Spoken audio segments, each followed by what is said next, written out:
दोस्तों, बड़ी हैरान करने वाली बात है कि राहुल गांधी ज्ञानेश कुमार से चुनाव आयोग से सवाल पूछ रहे हैं और जवाब भारतीय जनता पार्टी के लोग दे रहे हैं। या तो ज्ञानेश गुप्ता जी सक्षम नहीं है जवाब देने के लिए, या फिर राहुल गांधी ने नस ही ऐसी दबा दी है कि बिलबिला भाजपा ही रहे हैं। राहुल गांधी के नाम का खौफ इतना है दोस्तों कि प्रेस कॉन्फ्रेंस से पहले दुबे जी आकर ईडी करने लगते हैं और प्रेस कॉन्फ्रेंस खत्म होने के बाद ठाकुर साहब आते हैं, बांग्लादेश और नेपाल की बातें करने लगते हैं। यहां तक कि मोटा भाई यानी कि अमित शाह जी मंच से वोट चोरी पर बोलने को मजबूर हो जाते हैं। हद तो तब पार हो जाती है दोस्तों जब खुद अधिकारी एफआईआर करते हैं और चुनाव आयोग उसे रोक देता है। नमस्कार, मेरा नाम हिमांशु मिश्रा है, आप देख रहे हैं 4PM न्यूज नेटवर्क। दोस्तों, राहुल गांधी ने 7 अगस्त को महादेवपुरा की सीट को लेकर एटम बम फोड़ा था। 17 तारीख को ज्ञानेश गुप्ता ने चुनाव आयोग की तरफ से राहुल को 7 दिनों की चुनौती दी थी। इसके बाद 18 सितंबर को राहुल फिर प्रेस कॉन्फ्रेंस करने के लिए आते हैं और कर्नाटक की आलंद विधानसभा सीट पर वोट चोरी के सबूत देते हैं।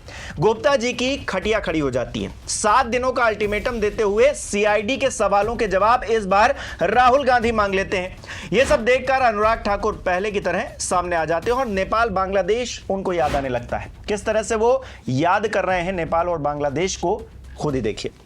लेकिन अगर निष्पक्षता के साथ भारत का इलेक्शन कमीशन काम कर रहा है तो बार बार राहुल गांधी जी का प्रयास है कि लोकतंत्र पर प्रहार किया जाए, भारत के लोकतंत्र को कमजोर किया जाए, जनता को गुमराह किया जाए और जिस तरह से बांग्लादेश नेपाल में स्थिति बनती है वैसे झूठ बोल बोल के वहां पे स्थिति पैदा कर दो देश में। तो दोस्तों, चुनाव आयोग निष्पक्षता के साथ काम कर रहा है, ये बात वो अनुराग ठाकुर बोल रहे हैं जो कुछ ही दिन पहले रायबरेली जैसी तमाम सीटों जिन पर विपक्षी नेताओं ने चुनाव लड़कर जीता, जिक्र करते हुए कह रहे थे कि वहां भी वोट चोरी हुई है। सबूत दे रहे थे, बाकायदा आंकड़े दिखा रहे थे। ये कैसी दोहरी नीति, चरित्र और चेहरा है कि पहले सवाल उठाओ फिर उसी को सही भी बताने लगो। अनुराग ठाकुर को दरअसल समझ नहीं आ रहा कि राहुल गांधी के आरोपों से खुद को कैसे बचाएं या फिर पार्टी को बचाएं और कैसे साठगांठ को छिपाया जाए। खैर, उनका दर्द कोई भी समझ सकता है, आम आदमी भी समझ रहा है, आप दर्शक भी समझते होंगे। प्रेस कॉन्फ्रेंस करके चुनाव आयोग की वकालत करना अब ठाकुर साहब का नया काम बन गया है। उनको नया जिम्मा पार्टी की तरफ से सौंप दिया गया है, जबकि चुनाव आयोग सिर्फ एक्स पर, सोशल मीडिया पर आरोपों का खंडन करने का काम करेगा। राहुल गांधी के आरोपों को गलत बता रहा है चुनाव आयोग, वो भी एक्स पर। राहुल गांधी तो राहुल गांधी हैं, लेकिन वो भी चुनाव आयोग को छोड़ नहीं रहे हैं, एक्स पर भी धो रहे हैं। किस तरह से, देखिए जरा। राहुल गांधी ने लिखा है कि हमारे आलंद के उम्मीदवार द्वारा धोखाधड़ी का पर्दाफाश करने के बाद स्थानीय चुनाव आयोग अधिकारी ने एक प्राथमिकी दर्ज की, लेकिन सीआईडी जांच मुख्य चुनाव आयुक्त द्वारा रोक दी गई। कर्नाटक सीआईडी ने 18 महीनों में 18 पत्र लिखकर सभी दोषपूर्ण सबूत मांगे, मुख्य चुनाव आयुक्त द्वारा रोक दिया गया। कर्नाटक चुनाव आयोग ने जांच का अनुपालन करने के लिए चुनाव आयोग को कई अनुरोध भेजे, मुख्य चुनाव आयुक्त द्वारा रोक दिया गया। डेस्टिनेशन आईपी, डिवाइस पोर्ट्स और ओटीपी ट्रेल्स की जानकारी नहीं दी गई, मुख्य चुनाव आयुक्त द्वारा इसे भी रोक दिया गया। अगर ये वोट चोरी पकड़ी नहीं जाती और 6018 वोट हटा दिए गए होते तो हमारा उम्मीदवार चुनाव हार सकता था। मुख्य चुनाव आयुक्त ज्ञानेश कुमार बहाने बनाना बंद करें, कर्नाटक सीआईडी को तुरंत सबूत सौंपे। ये बात राहुल गांधी कह रहे हैं ट्वीट करके। अब राहुल गांधी इतनी भयंकर तरीके से रोस्ट करेंगे तो क्या होगा, भाजपाई इधर उधर की बातें ही करेंगे ना। और ये सब होने वाला है, इस बात का अंदाजा निशिकांत दुबे को तो पहले से था, इसीलिए वो पहले ही कहने लगे कि ईडी जाओ पित्रोदा की जांच करके आओ। 11 साल से पता नहीं क्या कर रहे थे जो अब जांच के आदेश दे रहे हैं, वो भी एक्स पर। मंत्री होकर भी ऐसी लाचारी पहले शायद ही किसी की आपने देखी हो, पर मोदी जी हैं तो मुमकिन है। तभी तो प्रेस कॉन्फ्रेंस के ऐलान के ठीक 23 मिनट बाद दुबे जी ट्वीट करके कहते हैं कि आज राहुल गांधी जी अपने प्रेस कॉन्फ्रेंस के द्वारा भारत के लोकतंत्र को कमजोर करने की साजिश का हिस्सा बनेंगे। अरे भाई, प्रेस कॉन्फ्रेंस होने तो देते, क्या कहने वाले हैं सुन तो लेते पहले। लेकिन राहुल गांधी तो देश को कमजोर कर रहे हैं, घिसी पिटी बातें करने के अलावा इनके पास और कुछ सूझ नहीं रहा है। इसीलिए प्रेस कॉन्फ्रेंस से पहले ही इतना हड़कंप मच गया भारतीय जनता पार्टी के कार्यालय में कि दुबे जी इस तरह की बातें करने लगे। ईडी की याद कर रहे हैं, कह रहे हैं 2004 से लेकर 25 तक सैम पित्रोदा जो अमेरिका में रहकर कांग्रेस को संचालित करते हैं, उनकी पूरी फंडिंग, उनकी मुलाकात, राहुल गांधी को विदेशी दौरों पर किन लोगों से मुलाकात करवाते हैं, सबकी जांच होनी चाहिए। अरे दुबे जी, आप तो अमित शाह जी के खासम खास है, मंत्री हैं आप, क्यों नहीं पहले ये काम करवा लिया था? राहुल गांधी को एक्सपोज कर देते, बहुत पहले ही ये खेल खत्म हो जाता। आप इसलिए नहीं कर पाए क्योंकि आपकी मंशा कुछ और है। खैर, अब जब दुबे और ठाकुर जी के बस से बाहर बातें चली गई हैं, तभी तो अमित शाह जी को भी मंच पर खड़े होकर वोट चोरी का जिक्र करना पड़ रहा है। किस तरह से, आप खुद ही देखिए।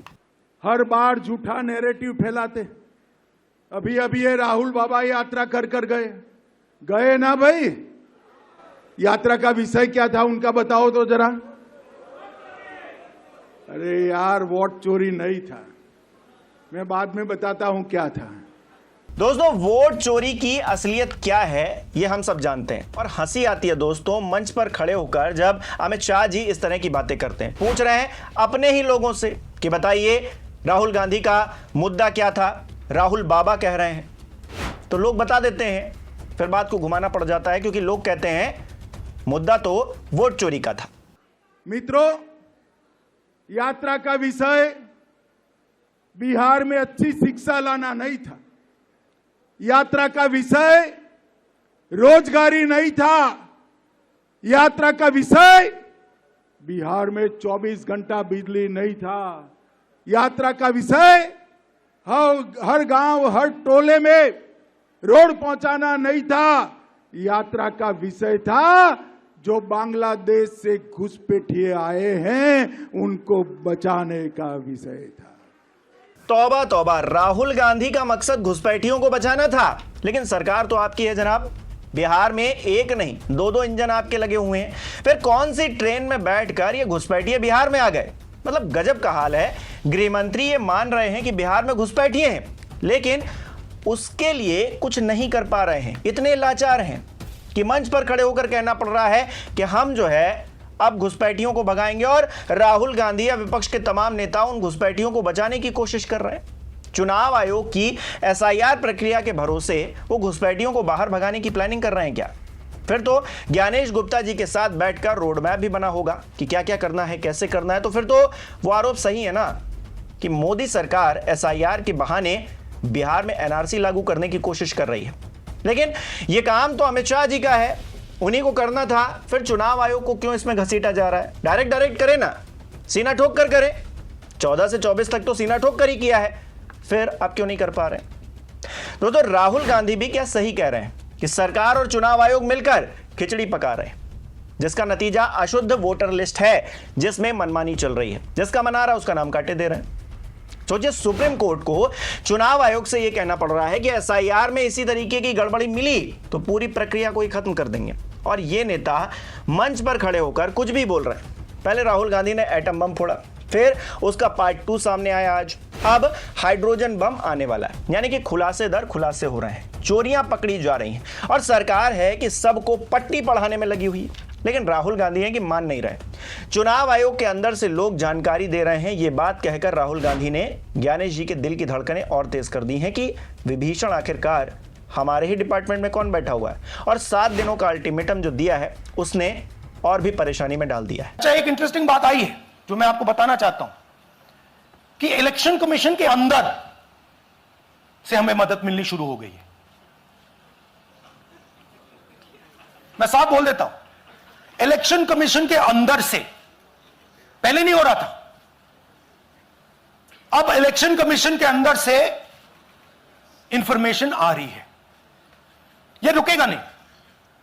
तो हमारी डिमांड है, ज्ञानेश कुमार जी, आप अपना काम कीजिए। आपने ओथ लिया है, आप हिंदुस्तान के चीफ इलेक्शन कमिश्नर हैं। आपसे कर्नाटक की सीआईडी सबूत मांग रही है। आप कर्नाटक की सीआईडी को यह सबूत 1 सप्ताह के अंदर दे दीजिए, नहीं तो पूरा हिंदुस्तान के सारे युवा इस बात को एक्सेप्ट करेंगे कि आप हिंदुस्तान के कॉन्स्टिट्यूशन, हिंदुस्तान के संविधान की हत्या में शामिल हो, हिंदुस्तान के संविधान की रक्षा नहीं कर रहे हो, और वोट चोरों की आप मदद कर रहे हो।